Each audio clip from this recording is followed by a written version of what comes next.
Sejam bem-vindos a esta videoaula 5 da disciplina CEL 232, Introdução aos Estudos Linguísticos 1, oferecida pelo período remoto emergencial da Universidade Federal do Acre. Eu sou a professora doutora Michele Calil dos Santos Alves, sou professora de Linguística da UFAC, Campus Floresta. E na aula de hoje nós vamos falar sobre linguística histórica. A linguística histórica, ela vai começar lá no século XIX, né? E ela tem por objetivo principal estudar os processos de mudança das línguas através do tempo. Então, vai ser pela primeira vez, né, que métodos mais rígidos e mais sistemáticos de observação de dados vão ser introduzidos aos estudos linguísticos. Então, pela primeira vez, a linguística começa a se tornar uma ciência. Além disso, a linguística histórica tem também por objetivo comparar as línguas a fim de descobrir relações de parentesco entre elas. As semelhanças e as diferenças entre as línguas sempre intrigaram, né, os estudiosos da linguagem, mas foi somente com a descoberta do sânscrito, uma língua já extinta, mas que era falada onde hoje é a Índia, que a linguística histórica se desenvolveu. Então, Sir William Jones comparou o sistema sonoro, né, do sânscrito, do latim e do grego e descobriu que essas línguas eram aparentadas, eram línguas irmãs.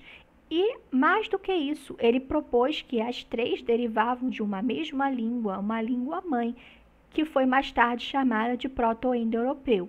Mas é importante vocês saberem que não existem registros escritos do proto-indo-europeu, por ser uma língua muito antiga. Então, o início da linguística histórica vai se focar, então, nas línguas indo-europeias, porque eram as línguas que continham mais registros escritos na época. Depois de Sir William Jones, houve três linguistas que também contribuíram muito com a linguística histórica, tá? O Rasmus Rask, Kernel Werner e o alemão Jacob Grimm. Então, o Rask e o Grimm, eles compararam o latim, o grego e o sânscrito com as línguas germânicas, por exemplo, o inglês, o alemão, o dinamarquês e o holandês, e aí descobriram que o sistema sonoro dessas línguas tinha muitas semelhanças e que provavelmente também eram línguas aparentadas, derivadas do proto-indo-europeu. E aí o Jacob Grimm, ele formulou, então, um sistema, né, que explicava as mudanças sonoras que aconteceram do proto-indo-europeu para as línguas germânicas, que ficaram mais tarde conhecidas como Lei de Grimm. A Lei de Grimm foi muito importante porque ela serviu de base para outros linguistas estabelecerem mudanças de som na passagem de uma língua para outra, tá? Então, o que era a Lei de Grimm? A Lei de Grimm, ela previa, né, ela descrevia as mudanças de som que aconteceram do proto-indo-europeu para as línguas germânicas. Então, por exemplo, a Lei de Grimm, segundo a Lei de Grimm, as consoantes oclusivas p, t, k, q do proto-indo-europeu passaram a fricativas surdas f, th, h, h nas línguas germânicas. As consoantes oclusivas sonoras b, d, g, g do proto-indo-europeu passaram a oclusivas surdas p, t, k, q nas línguas germânicas. E as consoantes aspiradas sonoras b, d, g, g do proto-indo-europeu passaram a oclusivas não aspiradas sonoras b, d, g, g nas línguas germânicas. Mas aí depois descobriram que havia um grupo de palavras da família germânica que parecia não obedecer às leis de Grimm. Então, quando comparadas ao grego e ao latim, as consoantes b, d, g dessas línguas germânicas, que em grego correspondiam às consoantes surdas p, t, q, não obedeciam à lei de Grimm, quer dizer, elas não se transformaram em f, th, h, como previa a lei de Grimm, né? Então, o que será que aconteceu com esse grupo de palavras? Então, foi Karl Werner que resolveu esse impasse. Então, ele dizia que a lei de Grimm tinha acontecido com esse grupo de palavras, sim, mas que logo depois aconteceu uma outra mudança fonológica, de modo que o que nós temos hoje não obedece à lei de Grimm, né? Então, essa lei ficou mais tarde conhecida como a lei de Verne. E aí eu trouxe um exemplo para vocês, né? Então, em grego, né, as palavras sobre pai, sogra, né? Então, sobre Rupert, pai, pater e sogra, recurá, que tinham todas uma consoante, né, oclusiva surda, passaram, né, a uma consoante oclusiva sonora, né, como o bar, que é sobre em alemão antigo, Vater, que é pai em inglês antigo, e Schwieger, que é sogra em alemão antigo, né? Então, é uma mudança, né, fonética que aconteceu, né, em que essas consoantes oclusivas surdas passaram a sonoras e não africativas surdas, né, como nós tínhamos lá previsto no proto-indo-europeu, tá bom? Outro grupo que se destacou na linguística histórica estava centrado na Universidade de Leipzig, na Alemanha. E esse grupo ficou conhecido como os neogramáticos. Os neogramáticos, eles criticavam os métodos comparatistas, né? E eles diziam, por exemplo, que não se devia somente analisar os dados de língua escrita, mas também os dados de língua falada. Além disso, eles defendiam mais dois princípios: o princípio da não excepcionalidade das regras de mudança de som, ou seja, que uma vez que acontecia uma mudança, ela se aplicava a todos os itens linguísticos daquela língua, né?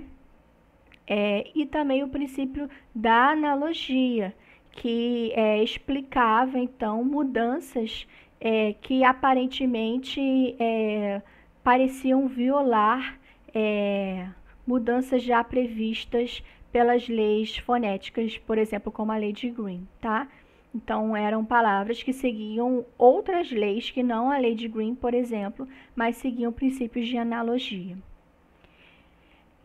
Todas as línguas do mundo estão em constante processo de mudança, né? Então isso é normal. Todas as línguas elas mudam, né? E as mudanças elas ocorrem sem serem necessariamente sentidas pelos falantes, devido a três fatores. Primeiro, porque as mudanças são lentas e são graduais. Então pode acontecer que leve muitas gerações, né, para acontecer uma mudança linguística. E por isso a gente não tem a consciência do que mudou, né? Além disso, as mudanças linguísticas são parciais, ou seja, não é uma mudança total do sistema linguístico a ponto de ficar a língua irreconhecível, né? Então, são pequenas partes que vão mudando ao longo do tempo, né? E, além disso, as mudanças linguísticas também sofrem uma influência oposta, né, que é uma espécie de uma tentativa de se preservar a compreensão entre os falantes, né? Então, as mudanças linguísticas precisam vencer, então, essa força oposta. Por isso que nem sempre, né, uma variação linguística vai culminar numa mudança linguística, certo? Então, agora nós vamos falar sobre as mudanças de som, tá? Que acontecem, né, na passagem de uma língua derivada de uma língua mãe para as suas línguas filhas, tá bom?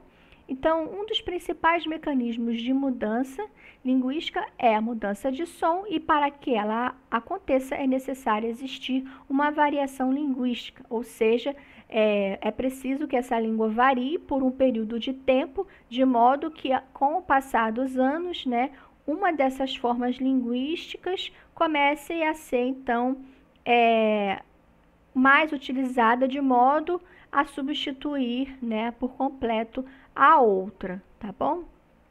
Mas nós temos que sempre nos lembrar que a variação linguística ela acontece sem que se altere o significado das palavras, certo?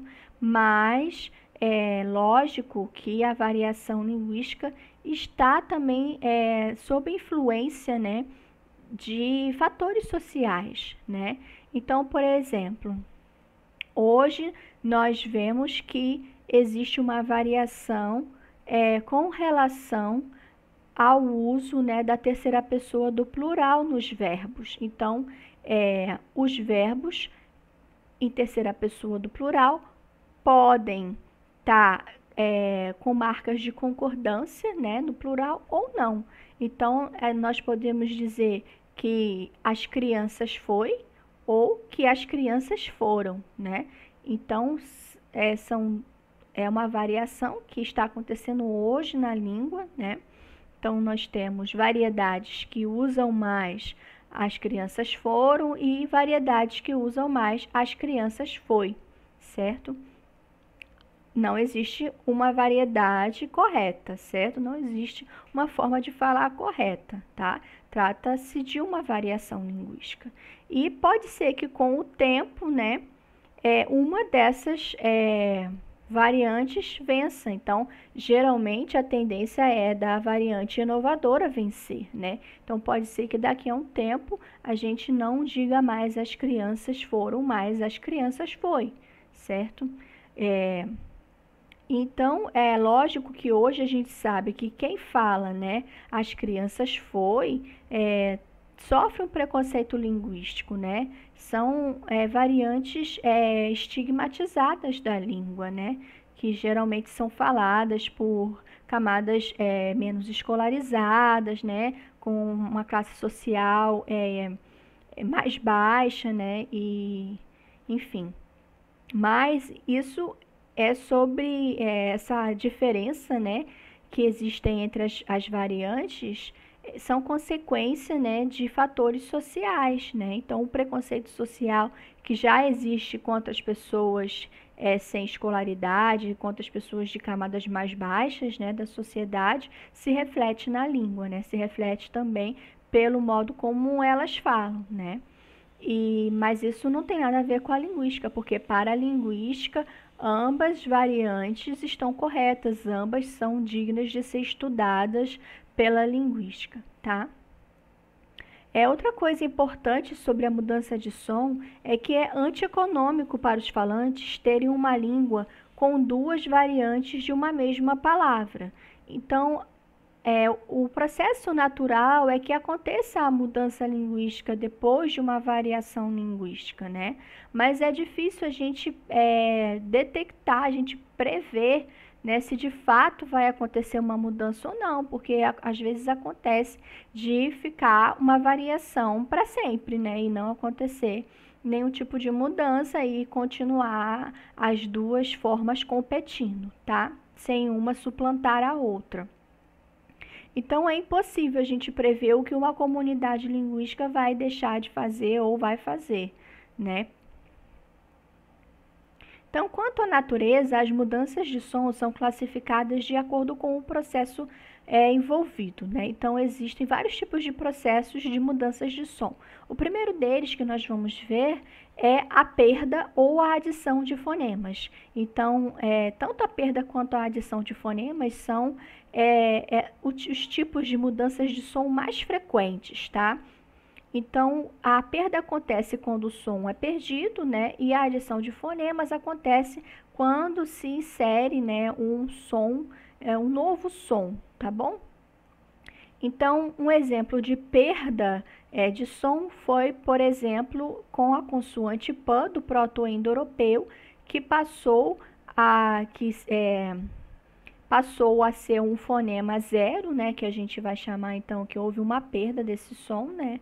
Ele não é mais pronunciado nas línguas celtas, tá bom? Isso vai acontecer tanto no início quanto no meio de palavras. Então, toda vez que vocês virem um asterisco antes da palavra, isso quer dizer que é uma palavra que foi reconstruída, né, do proto-indo-europeu. A gente não tem registros para provar, né, que era desse jeito, mas que foi reconstruído através de estudos da linguística histórica, tá bom?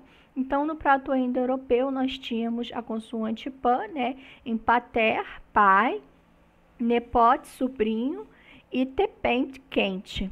E no irlandês antigo, sumiu, né? Houve essa perda dessa consoante, né? Então, a gente vai ter ater, pai, ni, sobrinho, e ti, quente. Um exemplo de inserção, né, ou seja, de adição de fonema, é com a vogal E nas palavras do português, espanhol e francês que vieram do latim, de palavras que se iniciavam por S e o mais uma consoante no latim. Então, no latim nós temos esponso, né, esposo, e escola, escola, né, com S mais uma consoante. E na passagem, então, do latim para o português, o espanhol e o francês, houve a adição da vogal E antes, então, desse S, tá? Então, em português, esposo, escola, espanhol, esposo, escuela, e francês, époux, école. Outro tipo de mudança de som é a assimilação. Então, a assimilação acontece quando um som condiciona a ocorrência de outro, seja devido, né, a compartilhamento de traços de articulação ou de vozeamento. Então, pode acontecer uma mudança na articulação para se tornar, então, mais próximo a um som que esteja ali perto, né, daquele som, ou uma mudança de vozeamento na questão se vai se tornar surdo ou sonoro por causa de um som que esteja ali perto, tá? Então, existem basicamente 3 tipos de assimilação: a regressiva, a progressiva e o enfraquecimento, tá? Então, com relação à assimilação regressiva e progressiva, tanto as vogais quanto as consoantes podem participar desse tipo de fenômeno, mas é mais comum a gente encontrar assimilação regressiva, né, com as vogais, tá bom? Então, a assimilação regressiva acontece quando um som se assemelha a outro que o segue, o que vem depois, tá? Então, um exemplo de assimilação regressiva acontece com as consoantes, né? CT e PT do latim que passaram a TT em italiano. Então, em latim nós tínhamos noctem para noite e factum para fato. E no italiano, noce e fato. Então, o que aconteceu aqui, né, nessa mudança sonora? A consoante, o K, né, que é representado pela letra C, sofreu uma assimilação, né, do T, que vem logo depois dele, e no latim, e então se transformou, né, em 2 T, né? Um outro exemplo de assimilação regressiva mais em vogais aconteceu na passagem do latim para o português. Então, no latim, a vogal central, né, mudou para uma vogal mais posterior devido a uma assimilação de traços, né, da vogal U, tá bom? Então, aqui em latim nós tínhamos a vogal central e uma vogal posterior. Então, por exemplo, ut e aurum, né? Aut e aurum, e no português a gente tem ou e ouro. Então, essa vogal central vai passar a ser o devido, né, a essa assimilação dos traços posteriores da vogal U, tá? Agora vamos ver exemplos de assimilação progressiva, ou seja, é o contrário da regressiva, né? Então, enquanto a assimilação regressiva, ela vai compartilhar traços com o som que o segue, né? Na assimilação progressiva, vai haver um compartilhamento de traços com o som que o precede. Então, por exemplo, lá no inglês antigo, nós tínhamos o LN, né, passando para LL em inglês médio. Então, por exemplo, L, que era uma unidade de medida, e mil, que significava moinho, a gente tinha o L e o N, mas no inglês médio, né, esse segundo N assimilou os traços do L e ficou então 2 L's, L e mil. Agora, um exemplo de assimilação progressiva em vogais. Então, por exemplo, as vogais arredondadas do turco passaram a não arredondadas no turco moderno, né? Após vogais não arredondadas. Então, por exemplo, em turco antigo a gente tinha bilü e gelüp. a gente tinha então vogais arredondadas. E aí elas se assemelharam, né? Sofreram uma assimilação progressiva devido a essa vogal não arredondada, né? Que vinha na primeira sílaba, tá?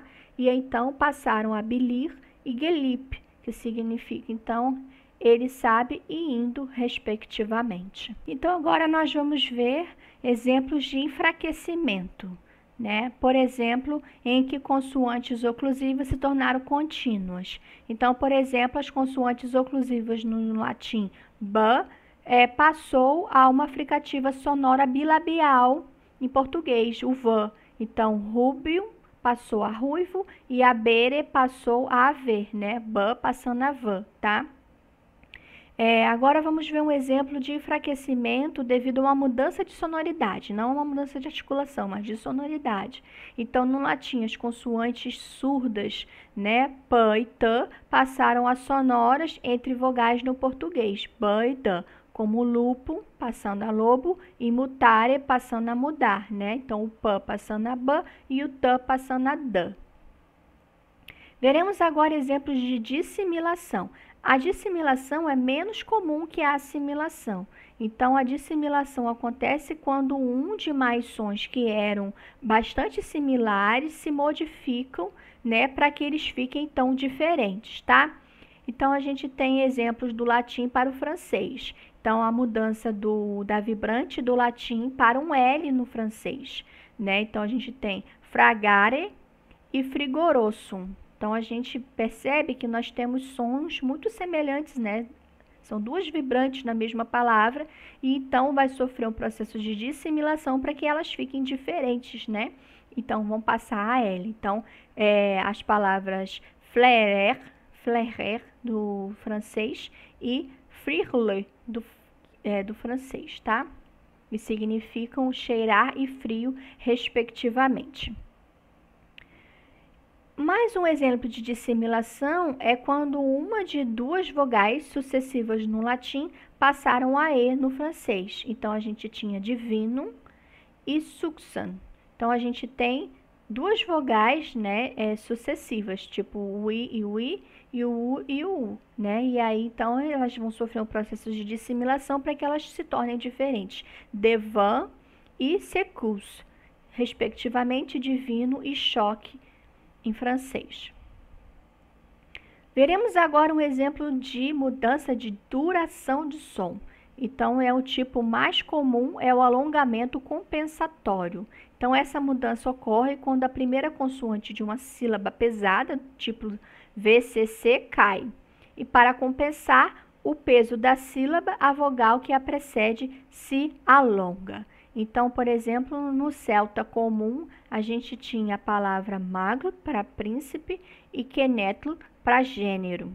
E vocês percebem que é uma sílaba pesada, né? Então, a gente tem aqui a vogal, consoante, consoante, vogal, consoante, consoante. Então, o que vai acontecer? A primeira consoante vai cair. Então, no caso, o G vai cair e o T vai cair, certo? Da passagem do celta comum para o irlandês antigo. Então, a gente tem mal e quenel. Outro exemplo de mudança de som que nós vamos ver hoje é a metátese. Ela é menos frequente que os outros processos de mudança de som. Então, na metátese, vai haver uma inversão da posição de dois sons adjacentes, tá bom? Geralmente uma líquida e uma vogal. Então, no latim a gente tinha inter e super, e em português vai trocar de posição, né? E a gente vai ter entre e sobre. Então, o R vai trocar de posição, tá bom? Com a vogal. E por último, nós vamos falar sobre a analogia. Então, muitas mudanças linguísticas não podem ser explicadas exclusivamente em termos de mudança de som. Elas acontecem devido a um fenômeno chamado analogia. A analogia, então, é o processo pelo qual uma forma se torna mais parecida com a outra forma devido a uma associação, tá? Então, um dos principais efeitos do processo analógico é o de fazer com que uma forma inicialmente diferente ou irregular se torne regular. Então, um exemplo que nós vamos ver hoje é do plural do inglês, tá? Então, lá no inglês antigo, né, as palavras recebiam o plural de acordo com a sua classe. Então, havia 4 classes, né? Então, a primeira classe fazia, então, plural com A, por exemplo, hand, renda. A segunda classe fazia um plural com um fonema zero, né? Tipo gear, gear. E a terceira classe fazia o plural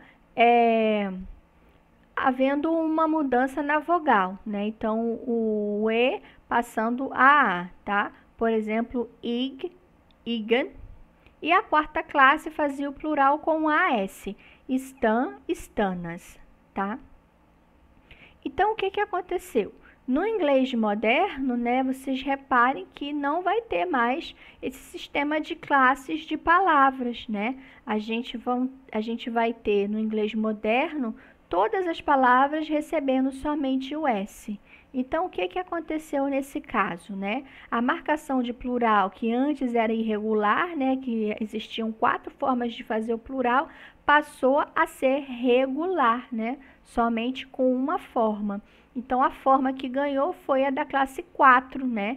Que era feita com AS, que mais tarde só o S, tá bom? Então, agora nós vamos ver, né, a questão da mudança gramatical. Nós vimos as mudanças fonológicas, né, fonético-fonológicas que aconteceram ao longo do tempo com as línguas. E agora nós vamos falar sobre as mudanças gramaticais, ou seja, mudanças que se deram no âmbito morfológico e sintático das línguas. Então, um exemplo clássico de mudança gramatical é a perda da flexão nominal, né?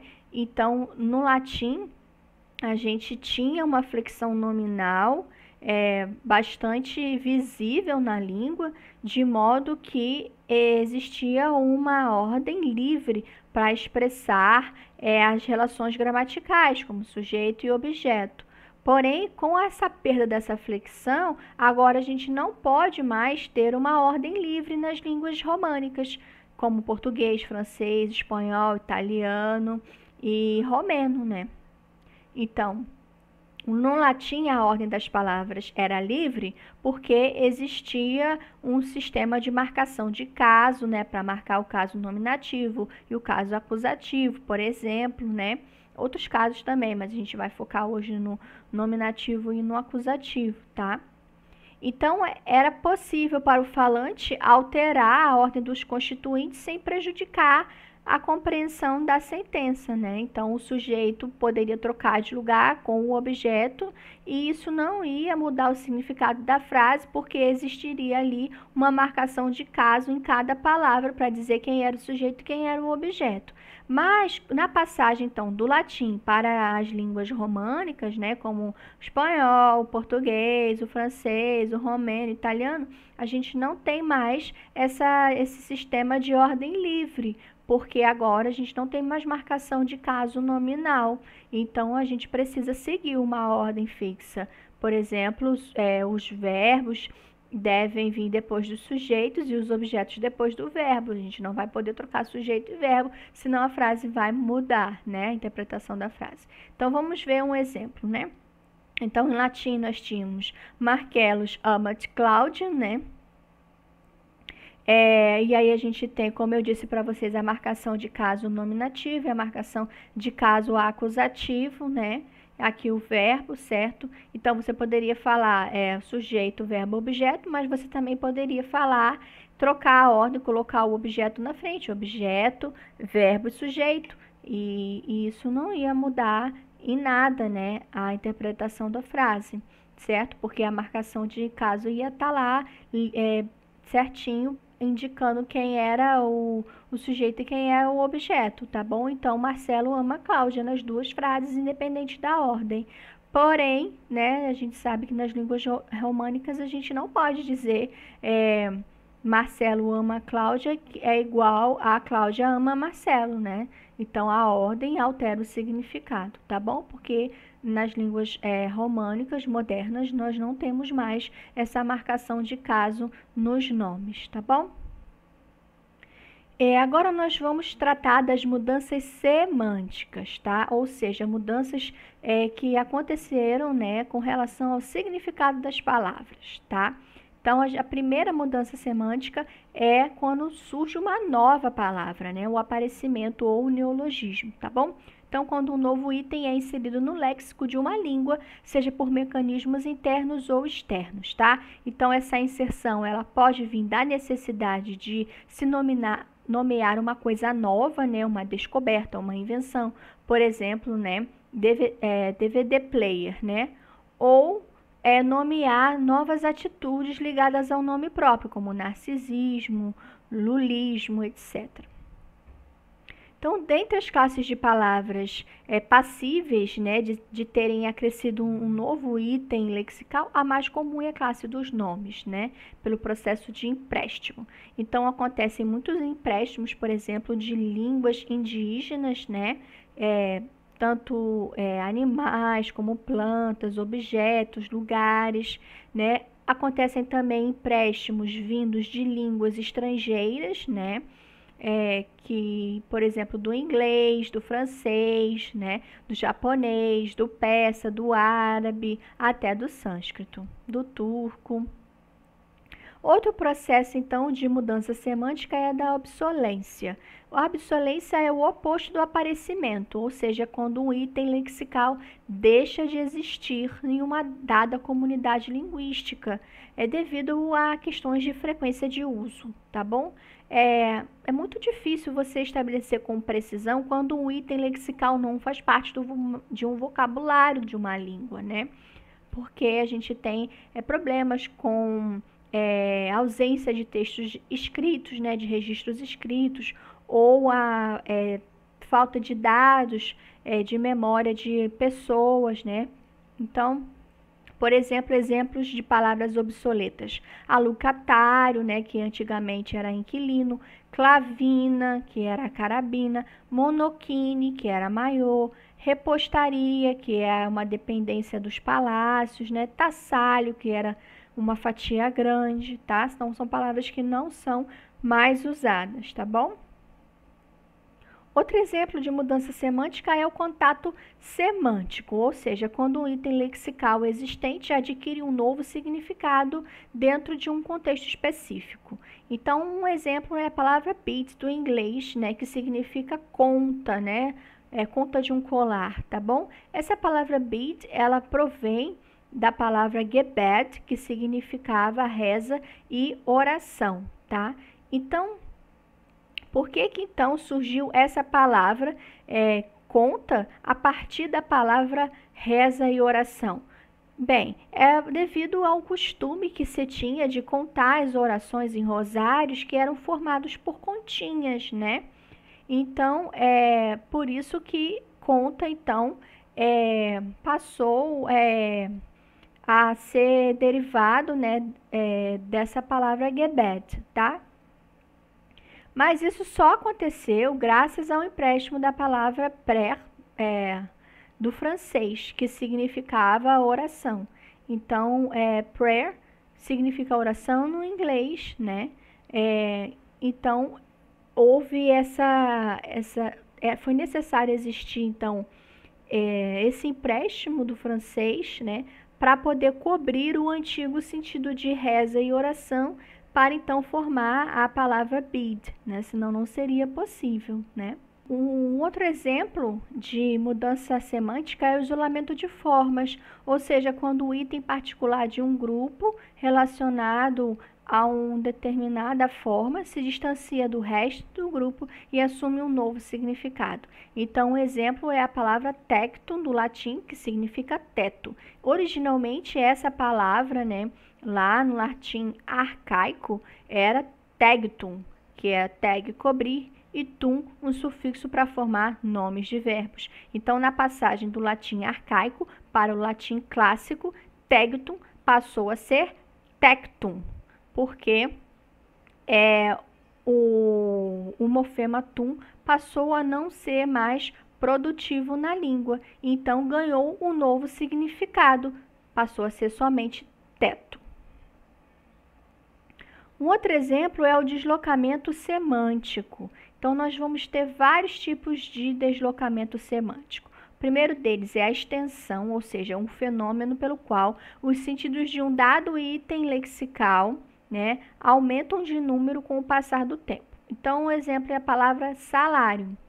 A palavra salário, ela provém originalmente do significado pagamento em sal pelo trabalho de um soldado. Depois houve um deslocamento, né, e se estendeu para o pagamento em qualquer espécie dado a um soldado. E depois se estendeu novamente para o pagamento em dinheiro pelo trabalho de qualquer pessoa.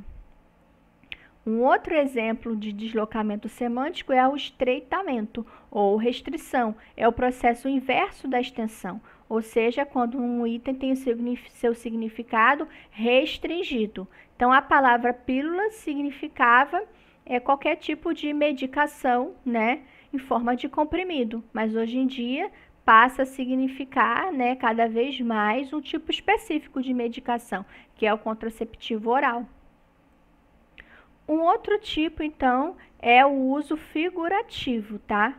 Então, o uso figurativo é um dos tipos mais frequentes do deslocamento semântico. Acontece pelo uso figurativo da linguagem, ou seja, quando há um deslocamento do sentido original para um sentido figurado, né, por processos como a metáfora, a metonímia, sinédoque, etc, né? Então, por exemplo, quando nós dizemos que uma criança é igual a uma boneca ou que uma mulher é uma boneca, nós estamos nos referindo, né, à beleza física, né, dessa criança ou dessa mulher, que nos faz, então, deslocar o sentido, né, deslocando o sentido original de boneca, né, para uma pessoa, né?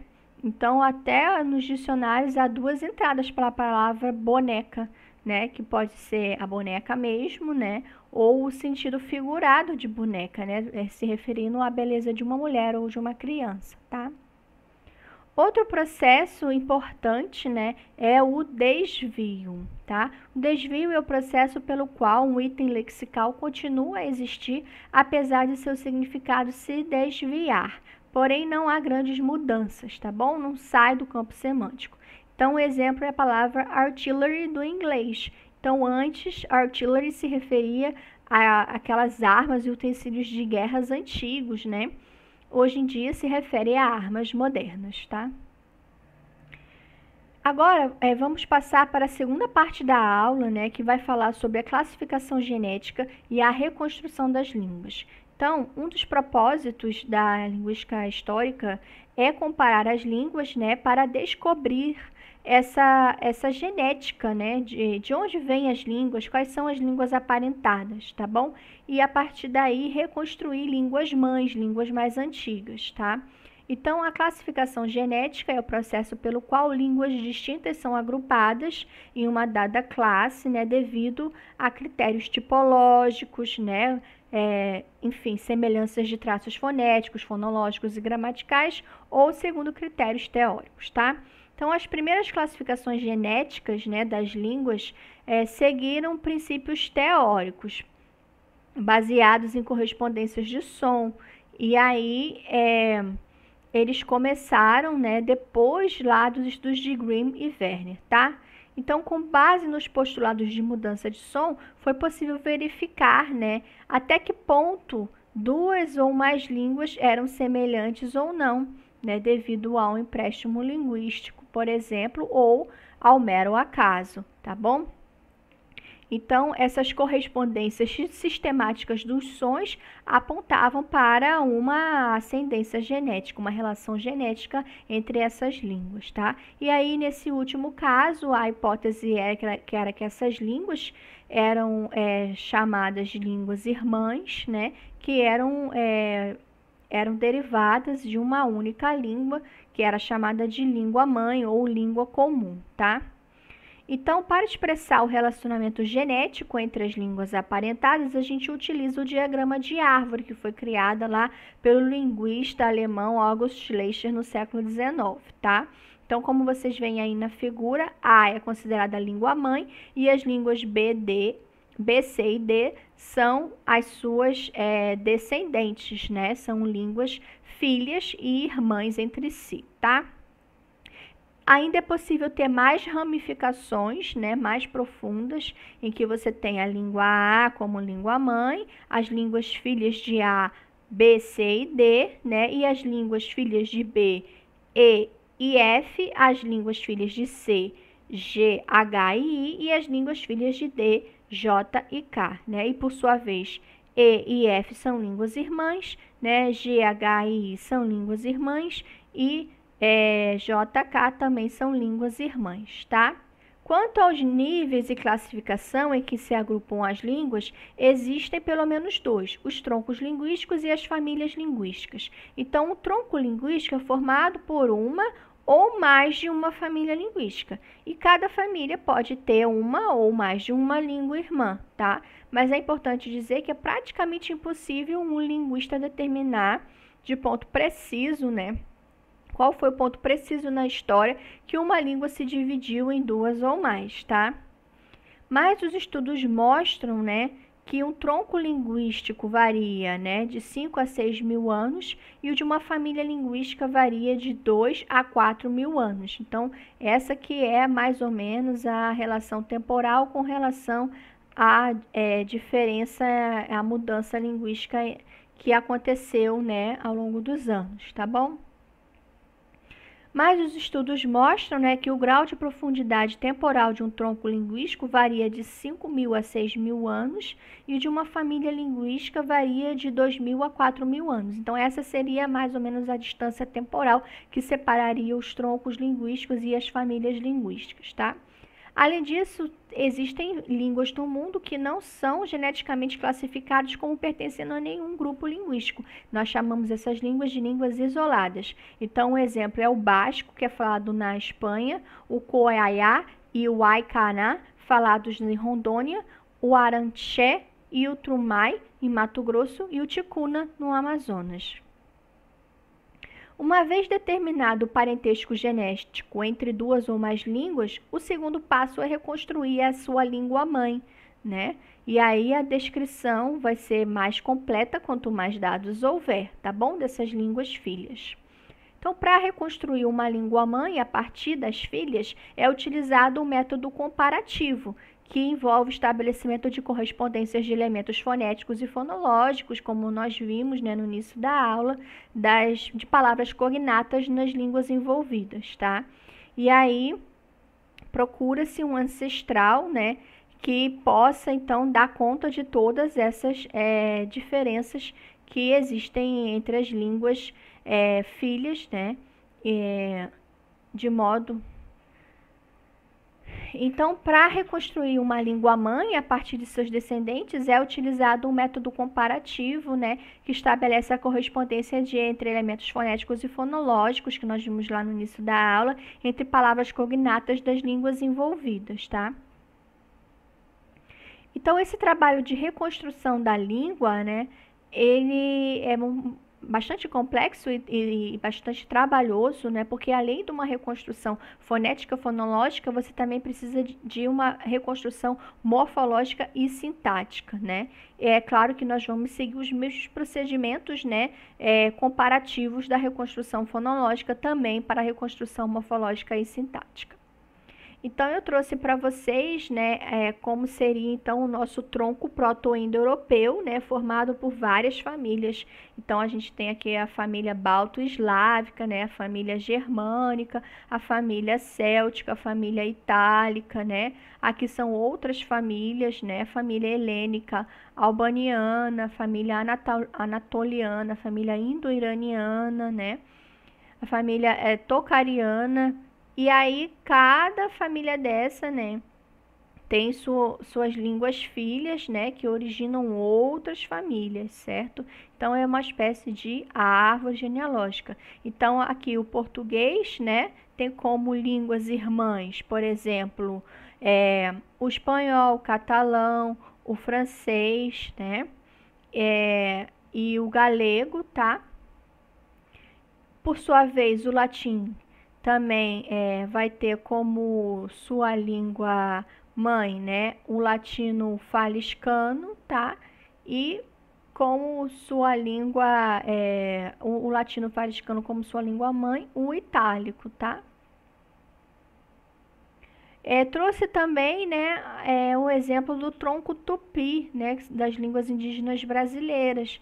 Então, a gente tem aqui as famílias Tupi-Guarani, Ariquém, Auete, Juruna, Maué, Mondé, Puroborá, Munduruku, Ramarama e Tupari, né?